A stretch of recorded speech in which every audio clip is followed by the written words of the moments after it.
حضرت آدم علیہ السلام اور جنگلی ہرن۔ حضرت آدم علیہ السلام جب جنت سے زمین پر تشریف لائے تو زمین کے جانور آپ کی زیارت کو حاضر ہونے لگے۔ حضرت آدم علیہ السلام ہر جانور کے لیے اس کے لائق دعا فرماتے۔ اس طرح جنگل کے کچھ ہرن بھی سلام کرنے اور زیارت کی نیت سے حاضر ہوئے۔ آپ نے ان کے لیے دعا فرمائی اور ان کی پشتوں پر ہاتھ پھیرا تو ان میں نافع مشک پیدا ہو گئی۔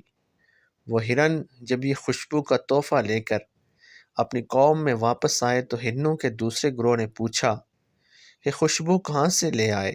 وہ بولے، اللہ کا پیغمبر آدم علیہ السلام جنت سے زمین پر تشریف لایا ہے، ہم ان کی زیارت کے لیے حاضر ہوئے تھے تو انہوں نے رحمت برا ہاتھ ہماری پشتوں پر پھیرا تو یہ خوشبو پیدا ہو گئی۔ ہرنوں کا وہ دوسرا گروہ بھی بولا تو پھر ہم بھی جاتے ہیں، چنانچہ وہ بھی گئے۔ حضرت آدم علیہ السلام نے ان کی پشتوں پر ہاتھ پھیرا مگر ان میں وہ خوشبو پیدا نہ ہوئی اور وہ جیسے گئے تھے ویسے کے ویسے ہی واپس آ گئے۔ واپس آ کر وہ متعجب ہو کر بولے کہ یہ کیا بات ہے، تم گئے تو خوشبو مل گئی اور ہم گئے تو کچھ نہ ملا۔ پہلے ہرنوں نے جواب دیا، اس کی وجہ یہ ہے کہ ہم گئے تھے صرف زیارت کے لیے اور تم گئے خوشبو کے لیے، تمہاری نیت درست نہ تھی۔ روضۃ المجالس صفحہ نمبر 4۔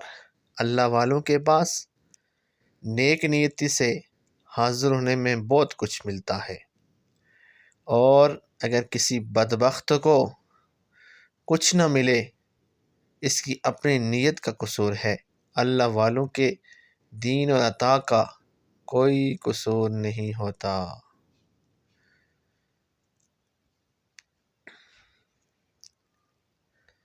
اگر آپ کو ہماری یہ ویڈیو اچھی لگے تو چینل کو سبسکرائب ضرور کریں اور بیل آئیکن کو بھی دبائیں تاکہ ہر آنے والی ویڈیو کا نوٹیفیکیشن آپ کو مل سکے۔